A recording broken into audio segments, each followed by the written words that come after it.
दोस्तों, आज हमारी वेटनरी हॉस्पिटल हिरनावाली हनुमानगढ़ में बकरी का एक नया केस आया है और यह केस है पॉलीइनसेफेलोमलेशिया और शॉर्ट में पीईएम के नाम से भी जानते हैं।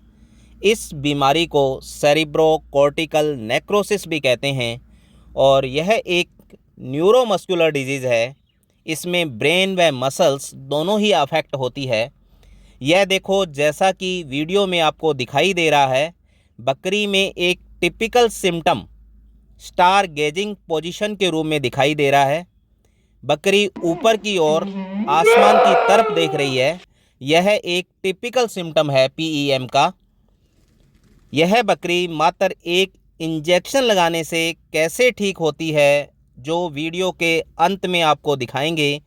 इसलिए मेरे वीडियो को बिना स्किप किए पूरा देखें व मेरे चैनल को ज़्यादा से ज़्यादा शेयर करें व सब्सक्राइब करें।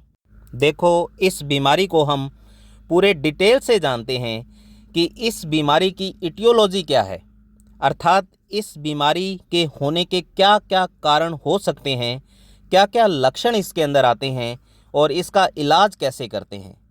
वैसे तो यह बीमारी यंग वन के अंदर ज़्यादा होती है एडल्ट की तुलना के अंदर। देखो, अब हम पीईएम के मुख्य कारणों के बारे में जानते हैं। तो उनमें से सबसे पहला कारण है हाई कंसंट्रेट डाइट।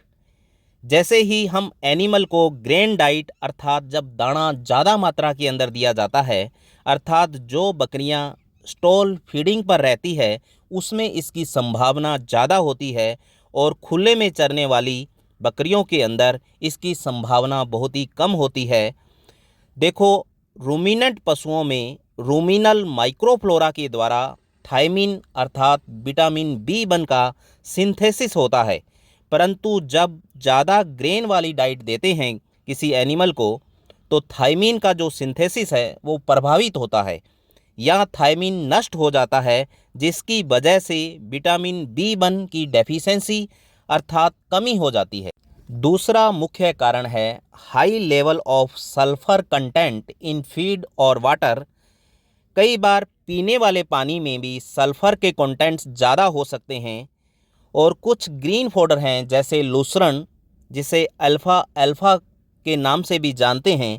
इसमें हाई प्रोटीन व सल्फर कंटेनिंग अमीनो एसिड की मात्रा बहुत ही ज़्यादा होती है।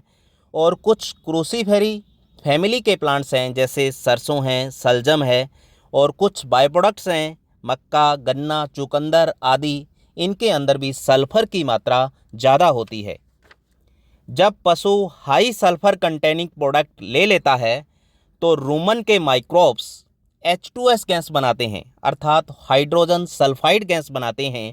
H2S गैस का प्रोडक्शन रूमन में जब ज़्यादा होता है वह इसकी स्मेल जो होती है वो सड़े हुए अंडे जैसी होती है और यह H2S गैस बहुत ही ज़्यादा टॉक्सिक होती है, जिसकी वजह से विटामिन B1 अर्थात थायमिन का प्रोडक्शन प्रभावित होता है, अर्थात विटामिन B1 की डेफिशिएंसी हो जाती है। तीसरा कारण है डिवर्मिंग का। जब हम पशुओं को डिवर्मिंग करवाते हैं तो डिवर्मिंग की वजह से भी विटामिन B1 का सिंथेसिस प्रभावित होता है। देखो, जब विटामिन B1 अर्थात थायमिन की डेफिशिएंसी होगी तो विटामिन B1 ब्रेन को अवेलेबल नहीं हो पाएगा। उस कंडीशन में सेरेब्रम वाले भाग का नेक्रोसिस होने लगता है। इसलिए इस बीमारी को सेरेब्रो कॉर्टिकल नेक्रोसिस के नाम से भी जानते हैं, जिसकी वजह से नर्वस साइन आने लगते हैं।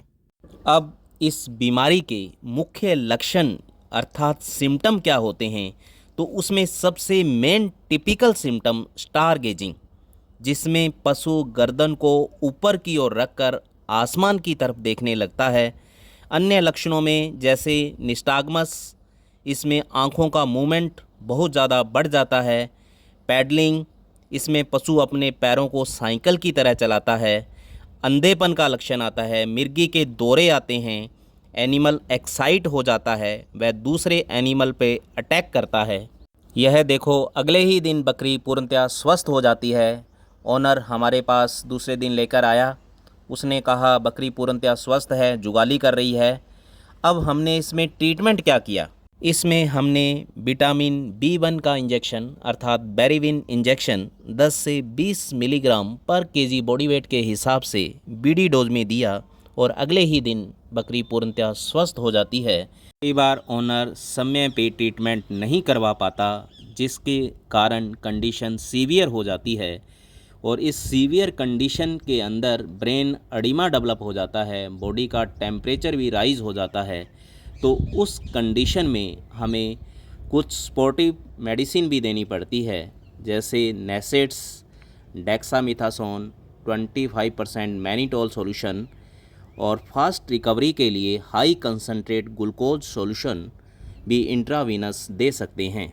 डिफरेंशियल डायग्नोसिस के तौर पर पॉलीइंसेफेलोमलेशिया को दूसरी बीमारियों से भी कोरिलेट करना चाहिए, जैसे रेबीज़, लिस्टीरियोसिस, प्रेगनेंसी टॉक्सेमिया, गिड आदि। इनमें भी नर्वस साइन आते हैं। इस PEM बीमारी का डिस्कशन आपको कैसे लगा, प्लीज़ कमेंट करके बताएं और मेरे चैनल को ज़्यादा से ज़्यादा सब्सक्राइब करें। धन्यवाद।